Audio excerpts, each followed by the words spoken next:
할렐루야. 8월 9일 월요일 새벽 기도를 시작하도록 하겠습니다. 사도신경으로 우리의 신앙을 고백하시겠습니다. 나는 전능하신 아버지 하나님 천지의 창조주를 믿습니다. 나는 그의 유일하신 아들 우리 주 예수 그리스도를 믿습니다. 그는 성령으로 잉태되어 동정녀 마리아에게서 나시고 본디오 빌라도에게 고난을 받아 십자가에 못 박혀 죽으시고 장사된 지 사흘 만에 죽은 자 가운데서 다시 살아나셨으며 하늘에 오르시어 전능하신 아버지 하나님 우편에 앉아 계시다가 거기로부터 살아있는 자와 죽은 자를 심판하러 오십니다. 나는 성령을 믿으며 거룩한 공교회와 성도의 교제와 죄를 용서받는 것과 몸의 부활과 영생을 믿습니다. 아멘. 찬송가 325장 찬양하시겠습니다. 찬송가 325장입니다.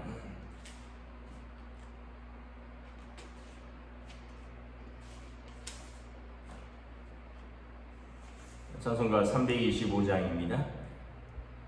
예수가 함께 계시니 시험이 오나 겁없네. 기쁨의 근원 되시는 예수를 위해 삽시다.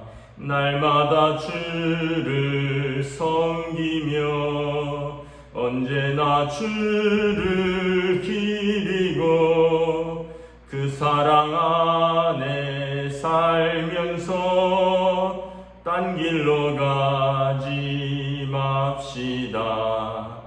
이 세상 사는 동안에 주 이름 전파하면서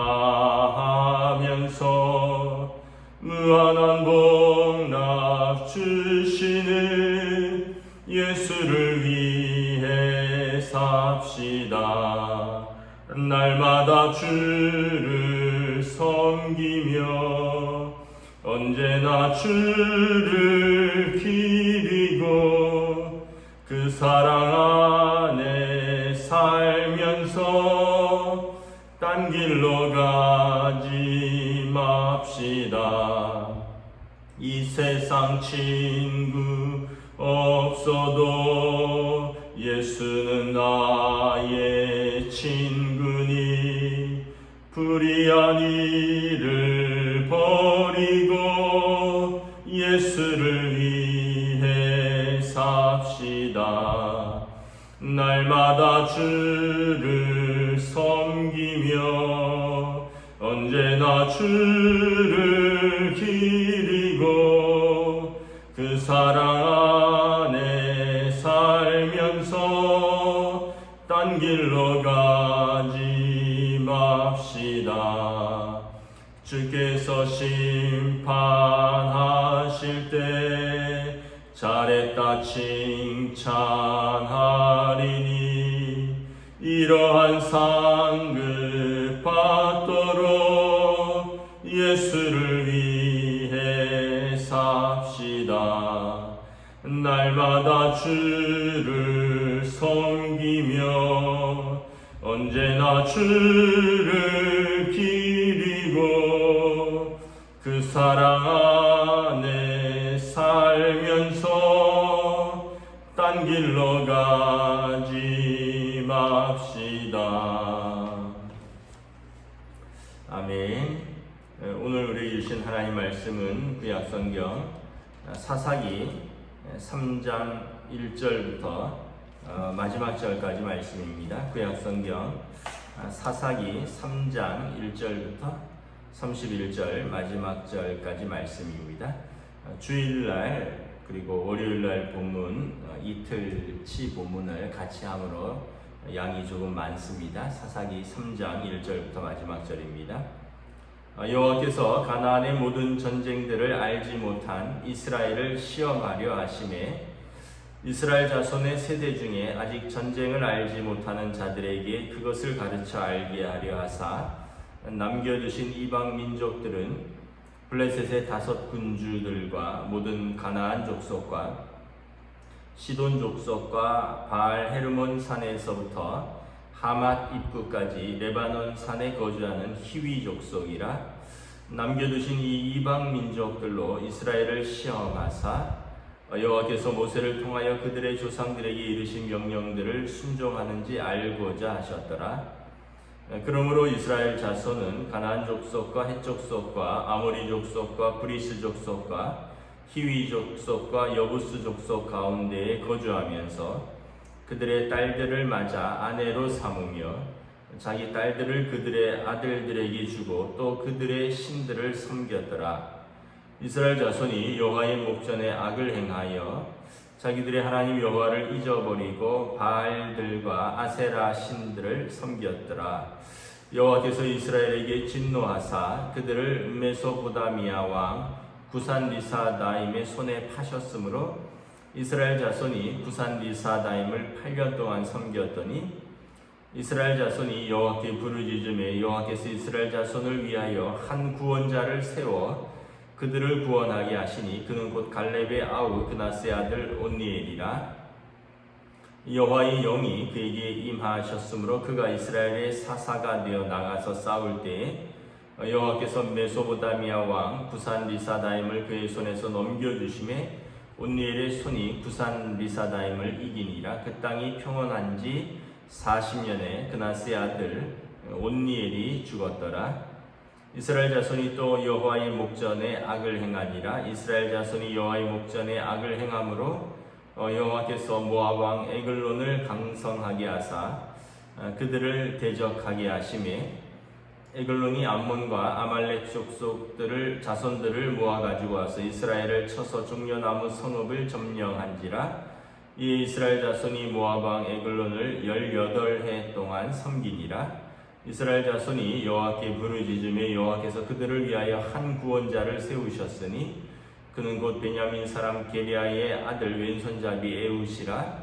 이스라엘 자손이 그를 통하여 모압 왕 에글론에게 공물을 바칠 때에 에웃이 길이가 한 규빗 되는 좌우에 날선 칼을 만들어 그의 오른손 허벅지 옷 속에 차고 곡물을 모압 왕 에글론에게 바쳤는데 에글론은 매우 비둔한 자더라. 에웃이 곡물 마치기를 마친 후에 곡물을 메고 온 자들을 보내고 자기는 길갈 근처 돌 뜨는 곳에서부터 돌아와서 이르되 왕이여 내가 은밀한 일을 왕에게 아뢰려 하나이다 하며 왕이 명령하여 조용히 하라 하며 모셔 선저들이 다 물러간지라. 에웃이 그에게로 들어가니 왕은 서늘한 다락방에 홀로 앉아있는 중이라. 에훗이 이르되 내가 하나님의 명령을 받들어 왕에게 아뢰 일이 있나이다 하며 왕이 그의 좌석에서 일어나니 에훗이 왼손을 뻗쳐 그의 오른손 허벅지 위에서 칼을 빼어 왕의 몸을 찌르매 칼자루도 나를 따라 들어와서 그 칼이 등 뒤까지 나갔고 그가 칼을 그의 몸에서 빼내지 아니하였으므로 기름이 칼날에 엉겼더라. 에훗이 현관에 나와서 다락문들을 뒤에서 닫아 잠그니라. 에훗이 나간 후에 왕의 신하들이 돌아와서 다락문이 잠겼음을 보고 이르되 왕이 분명히 서늘한 곳의 방에서 그의 발을 가리우신다 하고 그들이 오래 기다리도 왕이 다락문들을 열지 아니하는지라. 열쇠를 가지고 열어본즉 그들의 군주가 이미 땅에 엎드러져 죽었더라. 그들이 기다리는 동안에 에훗이 피하여 돌 뜨는 곳을 지나 스이라로 도망하니라. 그가 이르되 에브라임 산지에서 나팔을 불매 이스라엘 자손이 산지에서 그를 따라 내려오니 에훗이 앞서가며 그들에게 이르되 나를 따르라.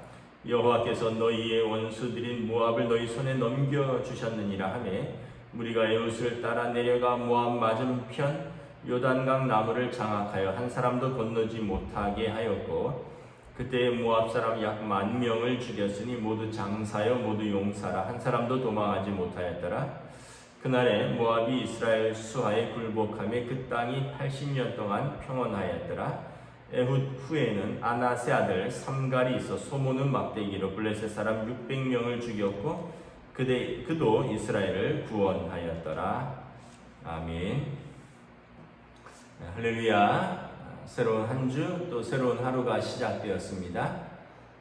하나님께서 은혜와 평강으로 함께하여 주시는 복된 날들이 되시기를 축복합니다. 이미 말씀드린 대로 주일 본문과 월요일 본문을 같이 하였기 때문에 조금 내용이 깁니다. 그리고 또 제가 내일부터는 학예 휴가입니다. 그래서 내일부터는 새벽 기도를 우리 민경찬 목사님께서 사사기 본문을 따라 새벽 기도 영상을 제작을 하시고, 그리고 아침에 저에게 링크를 보내주면 제가 아침 7시 조금 지나서 우리가 늘 올리는 시간에 새벽 기도 영상을 공유하도록 하겠습니다. 그래서 새벽 기도는 끊어지지 않고 제 휴가 기간에도 계속 이어지고요. 그런데 이제 수요 예배는 한 2주간 쉬도록 하겠습니다. 여러분 또 무더위 가운데서, 코로나 가운데서 또 건강 잘 지키시고, 또 백신 맞는 분들은 또 백신 맞고 큰 후유증 없이 잘 지나가시기를 기도하겠습니다. 또 저도 잘 쉬고 또 충전하고 또 돌아오도록 하겠습니다. 오늘 말씀에 보면 이스라엘의 12사사 중에 3명의 사사를 다루고 있습니다. 온니엘과 그리고 에훗과 이제 삼가를 말씀을 하고 있죠. 3장 1절 2절에 보면 여호와께서 가나안의 모든 전쟁들을 알지 못한 이스라엘을 시험하려 하시며 이스라엘의 자손의 세대 중에 아직 전쟁을 알지 못하는 자들에게 그것을 가르쳐 알게 하려 하사 남겨두신 이방 민족은, 이렇게 말씀합니다. 사사 시대는 여호수아의 정복 전쟁 이후로 이스라엘의 왕정 국가로 이제 변환되기까지 이제 사울 왕이 이스라엘의 초대 왕이죠. 그러니까 여호수아부터 사울 왕까지 그 사이에 120년의 역사를 말씀을 하는 것입니다. 그래서 왕이 없으므로 하나님께서 이스라엘의 왕이 되셔서 그때그때 그들에게 고난이 닥치면 하나님께서 하나님의 사람을 불러서 세워서 그로 하여금 이스라엘을 구원케 하신데, 그들이 사사입니다. 사사, 이제 공동 번역에는 판관이라 그랬죠. 판관기. 영어 성경으로는 the judge. judge는 이제 판사라는 뜻입니다. 그러나 꼭 법률적인 지도자가 아니라 특별히 군사적인 지도자요, 행정적인 지도자요, 또 재판관이요, 영적인 지도자를 총칭해서 사사라고 하는 것입니다. 이스라엘이 그들 중에 이스라엘 이방 민족들을 남겨둡니다. 원래는 하나님께서 그들 중에 이방 민족을 남겨두지 말고 다 진멸하려 하였는데, 이스라엘이 여러 가지 이유로 그 땅에서 다 쫓아내지 아니하고 그들과 함께 삽니다. 이유는 말씀드렸죠. 몇 가지 이유가 있는데, 가장 대표적인 것은 그들을 남겨두어서 허드렛 일을 시키려고, 노역을 시키려고, 이제 경제적 이득을 보려고 그들을 남겨두어서 이제 힘이 없는 그들을 남겨두고 노예 삼는 거죠.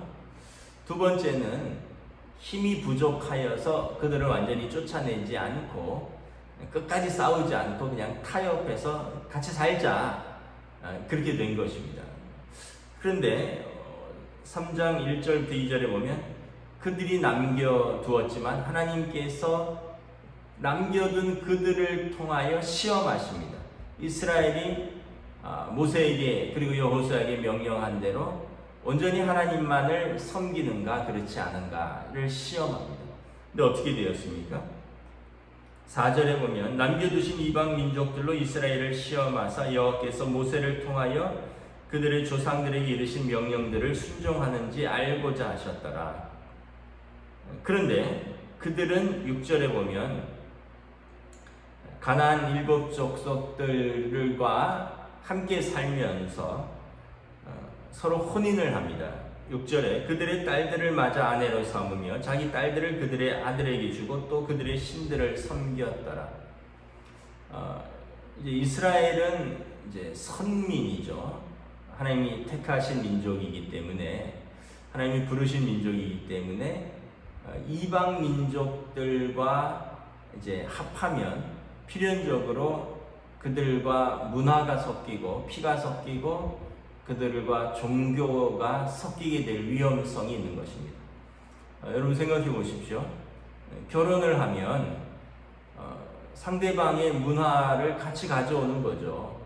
상대방의 풍습을 같이 받아들이는 것입니다.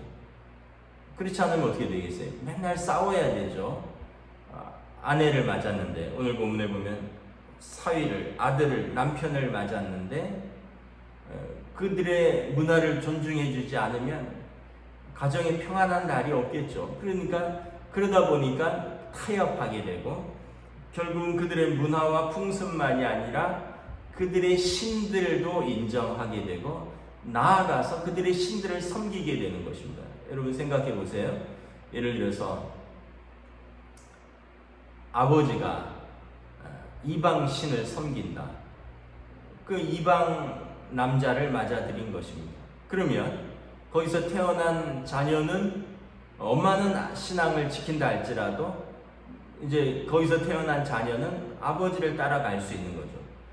엄마가 이방 신을 섬긴다. 타종교다. 쉽게 얘기하면.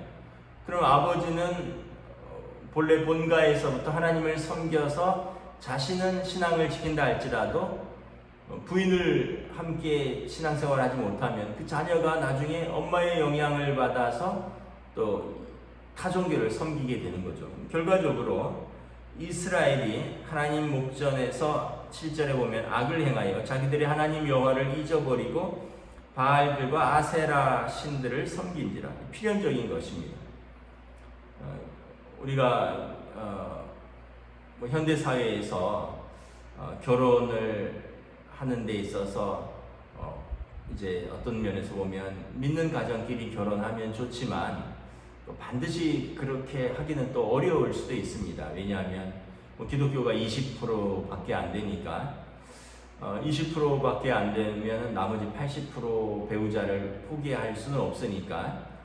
그러나 되도록이면 믿는 가정의 사람들끼리 결혼하면 좋겠죠. 근데 이제 사랑해서 결혼을 한다. 그렇다면 선교사의 마음으로 결혼을 해야 되는 것입니다. 내 사랑하는 아내를 또는 내 사랑하는 남편을 내가 사랑하는 하나님께 인도하여야겠다. 그런 마음이 없으면 어떻게 됩니까? 나중에 보면 이제 여러 가지 이야기들이 나오죠. 한 집안에 종교가 둘이면은 집안이 안 된다는 등. 그래서 네가 바꿀래, 내가 바꿀래, 아니면은 좀 이제 타협을 하면 당신은 교회 가라, 나는 안 간다. 그런데 아이는 놔둬라. 아이는 자기의 어떤 자유를 줘라. 이런 식으로 해서 제가 LF 신의회에서 LG 이제 그 신의회인데 거기에서 이제 보면 그런 문제들로 갈등들이 많이 있습니다. 이스라엘도 이 과정을 피할 수가 없게 되는 것입니다.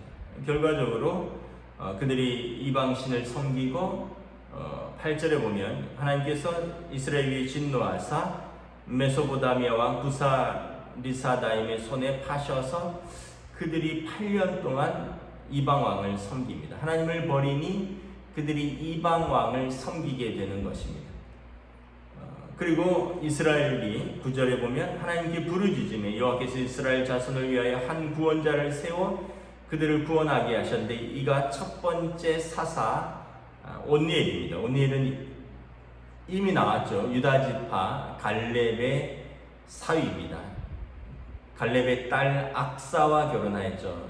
갈렙이 누가 먼저 가서 저 성을 헤브론을 점령할까 할 때, 그리고 그 성을 점령하는 자에게 내 딸을 주겠다 할 때 온니엘이 일어나서, 온니엘은 사실 갈렙의 조카이면서 이제 사위가 되는 거죠. 온니엘이 일어나서 헤브론을 점령하였고, 그리고 그 딸 악사가 아버지에게 우리에게도 이 아버지가 이 척박한 땅을 우리에게 기업으로 주었으니 생물을 달라 이렇게 얻었던 그 용감한 부인 악사의 남편 온니엘이 첫 번째 사사입니다.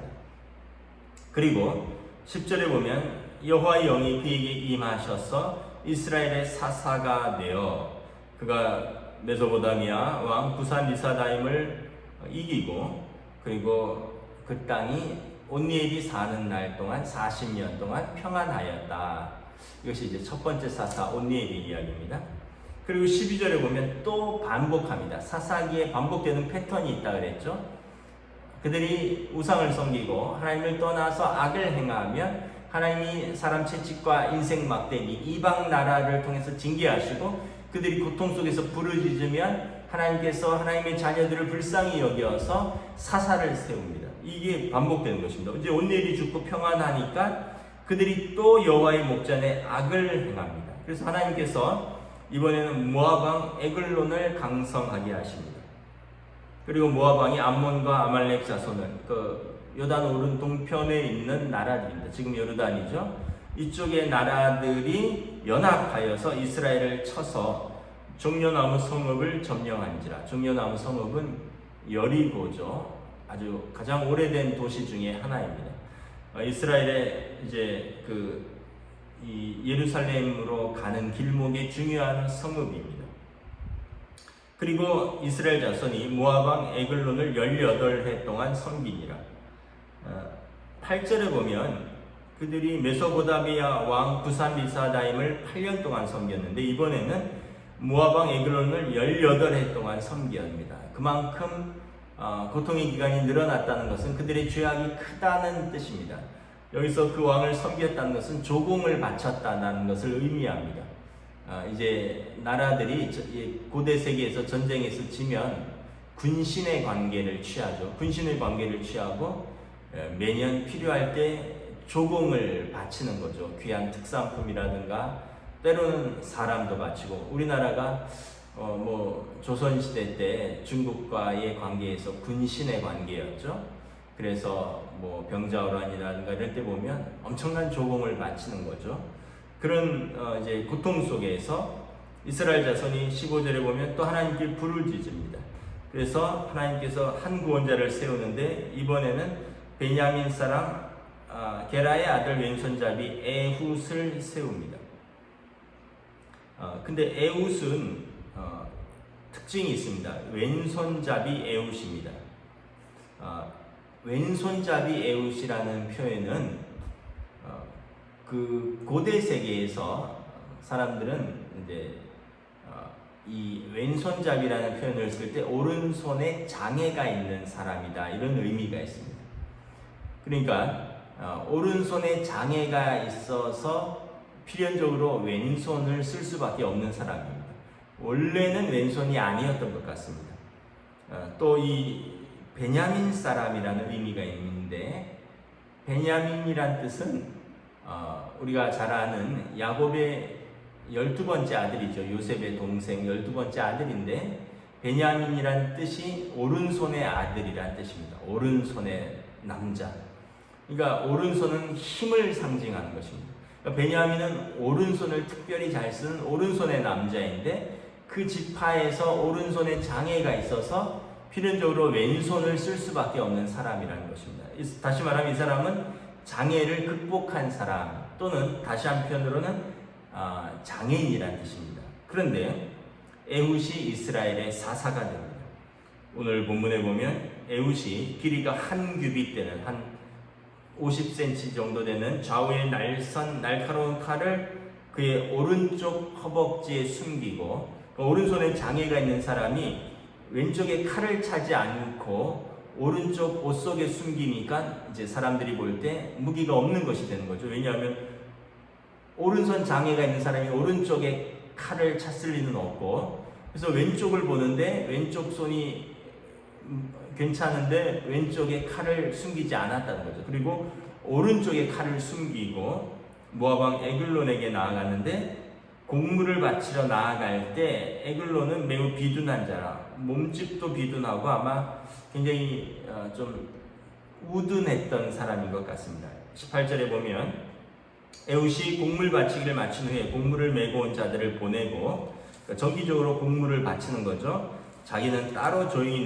가서 왕에게 조용히 아뢰게 있다. 그러니까 아마 왕에게 뭐 어떤 특별히 더 드릴 것이 있다, 내지는 또 왕에게 특별히 어떤 이스라엘에 내밀한 정보를 줄 것이 있는 것처럼 말한 것 같습니다. 그래서 왕이 사람들을 물립니다.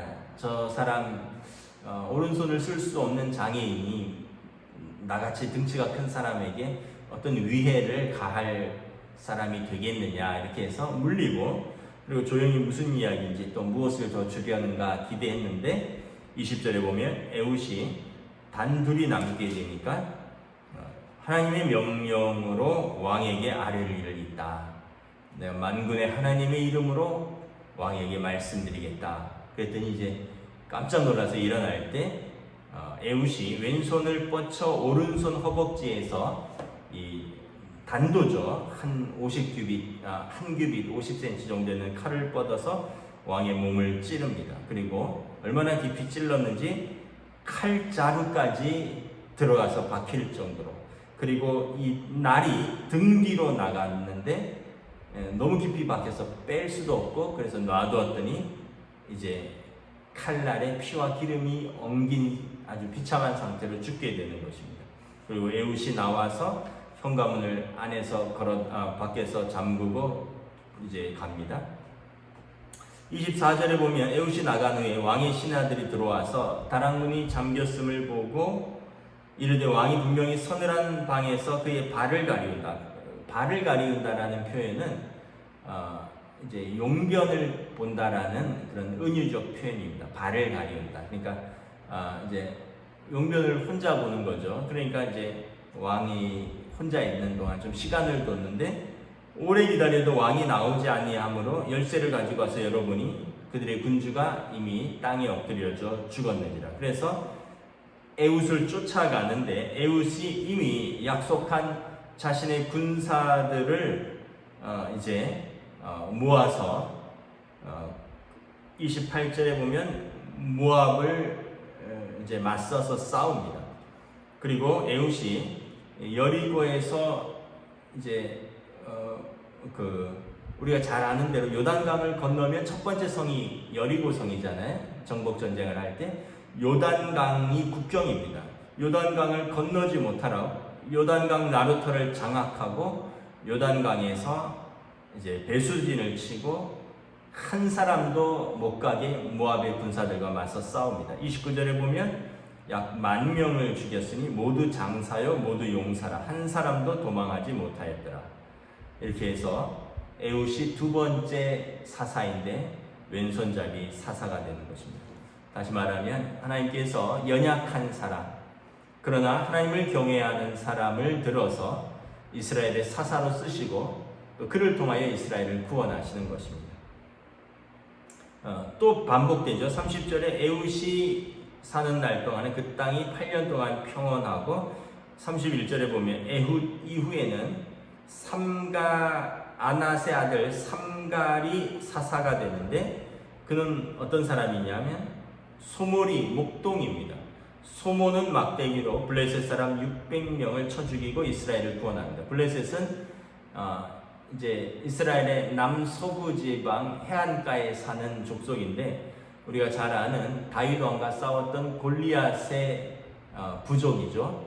끊임없이 블레셋과 싸우는데 이때 에훗 이후에 목동 삼갈이 일어나서 사사가 되어 이스라엘을 구원하여 싸운다라는 것입니다. 그래서 우리가 한 가지 알 수 있는 것은 하나님이 부르시는 지도자들의 신분의 귀천도 없고요, 또 직업의 귀천도 없고, 또 어떻게 보면 가장 연약한 사람들입니다. 아까 에훗은 장애가 있는 사람이었죠.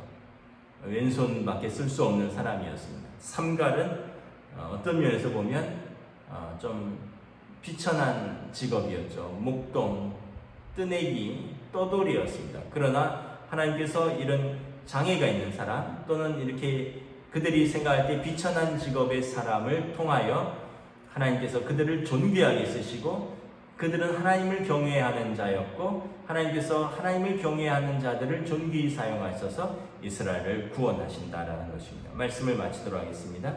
이제 내일은 이제 여사사 드보라에 관한 것입니다.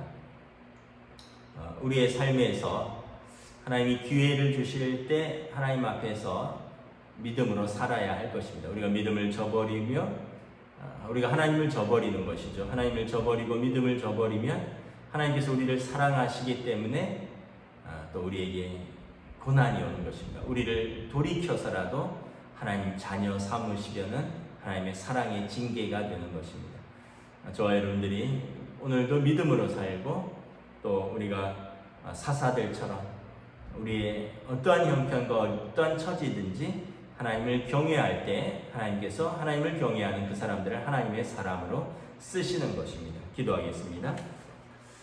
주님의 은혜를 감사합니다. 사사시대에 참으로 그들이 남겨둔 그 가나안 족속들이 그들의 옆구리에 가시가 되고 그들의 발에 올무가 되는 것을 바라봅니다.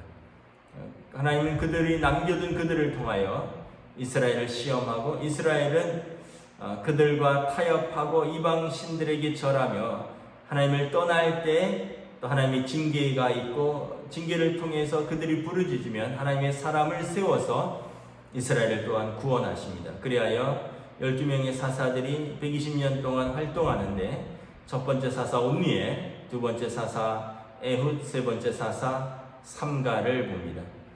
어떤 이는 용감하였고 어떤 이는 하나님을 경외하였습니다.